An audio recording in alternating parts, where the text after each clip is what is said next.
Hello मेरे प्यारे बच्चों, स्वागत है आपका गवर्नमेंट एग्जाम्स अड्डा में।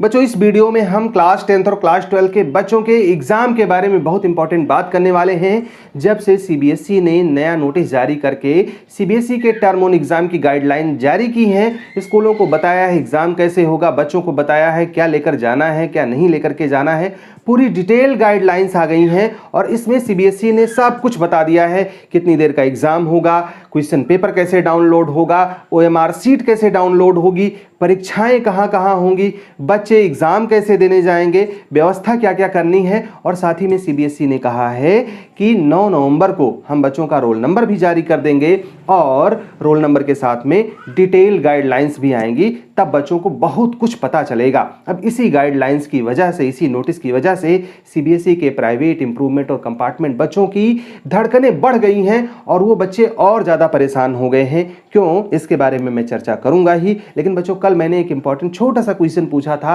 ये देखने के लिए कि आप सीरियस कितने हो पढ़ाई को लेकर के। वो क्वेश्चन अभी भी यहाँ पर लिखा हुआ है। एक छोटा सा क्वेश्चन था कि कौन सा पौधा है जो 24 घंटे मतलब रात में भी ऑक्सीजन छोड़ता रहता है। 4 विकल्प दिए गए थे, पीपल, एलोवेरा, तुलसी और नन ऑफ दीज।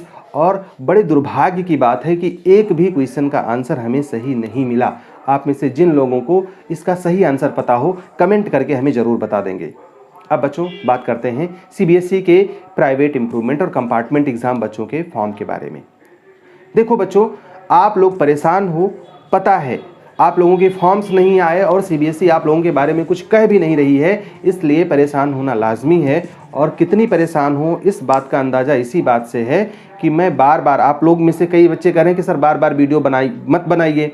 आप ही में से कई बच्चे बार बार पूछ रहे हैं सर कुछ बनाइए, सर कुछ बताइए, कुछ करिए कुछ करिए। और बच्चे बहुत ज़्यादा परेशान हैं, इसीलिए मैंने कहा कि एक वीडियो और डिटेल में बना करके आपको समझा देता हूं। बच्चों देखो, आपके जो फॉर्म्स हैं अभी तक नहीं आए हैं। सीबीएसई कुछ कह नहीं रही है, लेकिन उम्मीद की जा रही है कि 15 नवंबर के आसपास तक आप लोगों के फॉर्म्स रिलीज कर दिए जाएंगे। हालांकि एक बात तो कंफर्म हो गया है कि टर्म 1 का एग्ज़ाम अब आपका नहीं होगा। टर्म 1 का एग्जाम नहीं होगा मतलब अब आपको अपने सिलेबस को 2 भागों में बांट करके नहीं पढ़ना है। तो पढ़ना कैसे है, एग्जाम कब होगा, क्या पूरे सिलेबस का होगा या जो बचा हुआ आधा सिलेबस होगा वो होगा। सीबीएसई के पास विकल्प कौन कौन से हैं, कौन से विकल्प वो चुन सकती है और किस तरीके से आपको पढ़ाई करनी चाहिए, ये इस दौर में जान लेना जरूरी है। अगर आप पिछड़ गए तो हो सकता है आपका नुकसान हो जाए। बच्चों, सबसे पहली बात तो ये कि टर्म 1 एग्जाम नहीं होगा, इसका फायदा है या नुकसान। सबसे पहली बात बच्चों तो इसका नुकसान है, क्योंकि अगर आप टर्म 1 एग्जाम देते, क्वेश्चन पेपर इजी आने वाला है, कंफर्म है, ये बहुत ज़्यादा टफ नहीं बनेगा। और अगर किसी वजह से कोरोना के मामले बढ़े, एग्जाम नहीं हो पाया टर्म 2 का, तो इसी के आधार पर रिजल्ट घोषित हो जाएगा। तो 2 फायदे हैं। अगर आपको ऑब्जेक्टिव टाइप क्वेश्चन मिलता तो आप आसानी से बढ़िया स्कोर कर ले जाते। ऐसा इसलिए मैं कह रहा हूँ, मेरे पास इसका ग्राउंड है, आधार है। हमने बच्चों से रिक्वेस्ट किया था कि अनअकैडमी पर इस टाइम पर मॉक टेस्ट हो रहे हैं, आप बिना किसी तैयारी के उसको अटेम्प्ट कर सकते हो।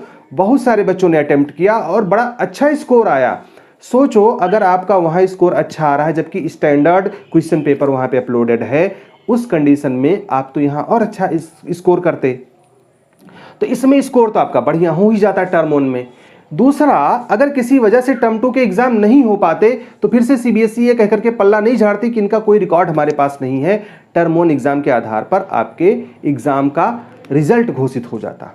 चलो खैर, जो नहीं हुआ वो नहीं हुआ। अब अभी तक फॉर्म नहीं आया, मतलब टर्म 1 का एग्जाम तो नहीं होगा। 9 नवंबर को उन बच्चों का रोल नंबर आएगा, जो कि आपके लिए पॉसिबल नहीं है। हेलो बच्चों, जब से पैंडेमिक स्टार्ट हुआ है तब से हम देख रहे हैं कि हमारे एजुकेशन पॉलिसीज़ में काफ़ी सारे चेंजेस हो रहे हैं। और उसमें भी अगर आप सीबीएसई के क्लास 10th या 12th में पढ़ रहे हैं तो आपको पता ही होगा कि रिसेंटली सीबीएसई ने अनाउंस किया है कि बोर्ड्स के एग्जाम इस बार 2 पार्ट्स में होंगे, जिसमें फर्स्ट पार्ट यानी कि टर्म 1 एग्जाम नवंबर-दिसंबर में होने वाला है, जो कि एमसीक्यू बेस्ड होगा, जिसमें 40 नंबर के क्वेश्चन आपसे पूछे जाएंगे। ये काफ़ी रिसेंट चेंजेस हैं और हमें से बहुत सारे लोगों को पता भी नहीं है कि इसे अटेम्प्ट कैसे करना है, क्योंकि कोई मॉक सीरीज भी अभी तक अवेलेबल नहीं है। लेकिन आपको ज़्यादा टेंशन लेने की जरूरत नहीं है, क्योंकि अनअकैडमी लेकर आया है खास आपके लिए All India mock test for class 10th and 12th। इस टेस्ट की डिटेल्स कुछ इस तरह से हैं। बच्चों, 11 सितंबर से हर सैटरडे, संडे, मंडे, ट्यूसडे को शाम 5 बजे क्लास 10 के मैथ और साइंस, क्लास 12 के physics, chemistry, mathematics, biology, accountancy, business studies और इकोनॉमिक्स के टेस्ट करवाए जाते हैं। लेटेस्ट सीबीएसई के एग्जाम पैटर्न के हिसाब से बनाए गए इस टेस्ट में आपको मिलेगा ऑल इंडिया रैंक और डिटेल स्कोर कार्ड, जो कि आपको लाइव टेस्ट के बाद मिलेगा। डिटेल परफॉर्मेंस रिपोर्ट से आप पता कर पाएंगे अपनी स्ट्रेंथ और वीकनेस। इतना ही नहीं बच्चों, टॉप 3 विनर्स को मिलेगा प्लस सब्सक्रिप्शन 31 दिसंबर तक, और हर सब्जेक्ट के टॉपर को मिलेगा 1-to-1 मेंटरशिप टॉप एजुकेटर से। तो लर्नर्स, इससे बेहतर मौका नहीं मिलेगा आपको प्रैक्टिस करने के लिए आपके एग्जाम टर्म 1 एग्जाम के लिए। डिस्क्रिप्शन में लिंक दिया है, अभी जाएं, फ्री में इनरोल करें और यूज़ करें मेरा कोड GEA। आप इसी कोड को यूज़ करके अनअकैडमी सब्सक्रिप्शन के किसी भी सब्सक्रिप्शन पे पा सकते हो 10% ऑफ। तो टर्म 2 का एग्ज़ाम होगा या कोई स्पेशल एग्ज़ाम होगा? अब CBSE के पास तो दोनों विकल्प बचे हैं, वो आपका एक स्पेशल एग्ज़ाम करवा ले या फिर आपका टर्म 2 का एग्ज़ाम करवा ले। अगर वो स्पेशल एग्ज़ाम करवाती है, उस कंडीशन में CBSE को नया क्वेश्चन पेपर बनाना पड़ेगा, और जो 70% सिलेबस आपका बचा हुआ है, 30% तो डिलीट हो गया था, 70% जो बचा हुआ है उस 70% के फुल सिलेबस पे एक नया सैंपल क्वेश्चन पेपर जारी करे। उस सैंपल क्वेश्चन पेपर के आधार पर क्वेश्चन पेपर बने, उस क्वेश्चन पेपर का आप एग्ज़ाम दें और उसके लिए अलग से एग्जामिनर लगवा करके आपकी कॉपी चेक करवाए, आपका रिजल्ट अलग तरीके से तैयार हो। मतलब 2 पैटर्न CBSE को करना पड़ेगा, जो कि बहुत ज़्यादा फिजिबल नहीं दिख रहा है। CBSE ऐसा करेगी क्यों बार बार? दूसरा पैटर्न क्या है कि अब टर्म 1 का एग्ज़ाम हो गया, ऑब्जेक्टिव टाइप का, आप इसमें शामिल नहीं हो पाए, तो टर्म 2 में तो अब ऑब्वियसली एग्ज़ाम तो आपका होना ही होना है, CBSE को एग्ज़ाम करवाना पड़ेगा। उस कंडीशन में अगर वो आपका एग्ज़ाम करवाती है, टर्म 2 का खाली करवाती है, भाई वो नहीं चाहती कि हम दूसरा पैटर्न लाएं, नया पेपर बनवाएं, सारा चीज़ नया नया करें, पैसा भी खर्च होगा, तो टर्म 2 का ही एग्ज़ाम दिलवा देते हैं। तो उस कंडीशन में जो 30% और 35% सिलेबस बचा हुआ है, कैसे 35? क्योंकि 100 में से 30% डिलीट हो गया था, बचा था 70%। 70 में से 35% टर्म 1 में आ गया, जो टर्म 1 में आया वो टर्म 2 में आना नहीं है, तो टर्म 2 में 35% सिलेबस ही तो आया। तो बचा हुआ जो सेकेंड हाफ है टर्म 2 का सिलेबस है, उसमें से अगर आपका एग्ज़ाम करवाती है तो आपको कम पढ़ना पड़ेगा।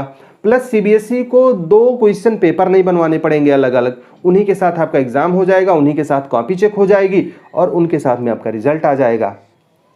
यहाँ पर आपके मन में क्वेश्चन आ सकता है कि सर अगर 35% पे ही हमारा एग्ज़ाम होगा तो हमारे मार्क्स बढ़ाएंगे कैसे? तो मान लिया आधे सिलेबस पर आपका एग्ज़ाम हो रहा है, आपके क्वेश्चंस आप अगर CBSE चाहे तो आधे का एग्ज़ाम करवाए, जितने नंबर आपको मिले उसका डबल कर दे, उसको 80 में या 70 में चेंज कर दे और आपको नंबर मिल जाए। अब ये तो CBSE को डिसाइड करना है कि उसके लिए फिजिबल क्या है और वो करवाएगी क्या, बशर्ते संभावना दोनों की है। हो सकता है CBSE आपके लिए क्वेश्चन पेपर अलग से डिज़ाइन करवा दे, हो सकता है टर्म 2 का एग्ज़ाम करवा ले, जो नंबर आपके आए उसको 80 या 70 में कन्वर्ट करके, मतलब जस्ट दुगना करके आपको नंबर दे दे। कोई ना कोई तरीका तो CBSE अपनाएगी ही, मतलब एग्ज़ाम आपका होगा, ये कंफर्म है। टर्म 1 नहीं होगा, इसलिए परेशान मत हो। अब कितना पढ़ना चाहिए आपको, सबसे बड़ी बात तो बच्चों के मन में यही होगी कि सर फिर हम तैयारी कैसे करें, हम 35% पढ़ें या 70% पढ़ें। देखो बच्चों, अब मैं आपको कह रहा हूँ कि देखो आपके लिए फ़ायदेमंद ये होगा कि जो बाकी का बचा हुआ सिलेबस है, टर्म 2 का सिलेबस है, CBSE की वेबसाइट पर दिया हुआ है। टर्म 2 का सिलेबस CBSE की एकेडमिक वाली वेबसाइट पे दिया हुआ है, वहाँ जाओ और टर्म 2 का सिलेबस डाउनलोड कर लो। भाई वो तो आपके एग्ज़ाम में आना ही आना है, अगर पूरा आएगा तब भी आएगा, आधा आएगा तो भी आएगा। तो कहने का मतलब है कि टर्म 2 का सिलेबस अब तो तैयारी शुरू कीजिए, और जो टर्म 2 का एग्ज़ाम है, टर्म 2 का जो सिलेबस दिया हुआ है, इसी की पढ़ाई में लग जाइए। टर्म 1 का आए ना आए, टर्म 2 का हर हाल में आना है। अगर टर्म 2 का मान लिया उन्होंने कहा कि नहीं हम फुल सिलेबस पे एग्जाम करवाएंगे, तो टर्म 2 का तो आएगा ही आएगा, टर्म 1 का भी उस टाइम पढ़ लेना।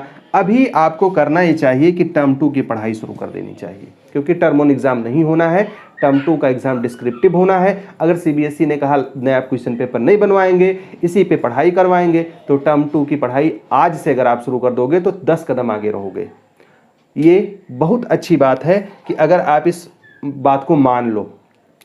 हमने अपने सभी बच्चों के लिए प्लान बनाया है जो हमसे ऑनलाइन सपोर्ट ग्रुप में जुड़े हुए हैं, कि अब हम उनको टर्म 1 का सिलेबस ड्रॉप करवाएंगे और टर्म 2 का सिलेबस तैयार करवाएंगे। इसलिए क्योंकि अगर हाफ सिलेबस पे एग्जाम होता है तो बच्चे फायदे में रहेंगे, फुल सिलेबस पे एग्जाम होता है तो लेटर हाफ, जो बाद का आधा हिस्सा है वो तैयार रहेगा, शुरुआत का आधा हिस्सा उनको पढ़ना रहेगा।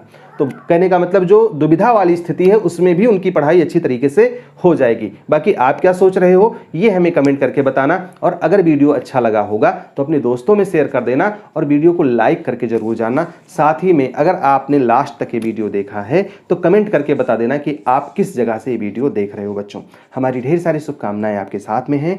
All the best, may God bless you. Thank you for watching this video.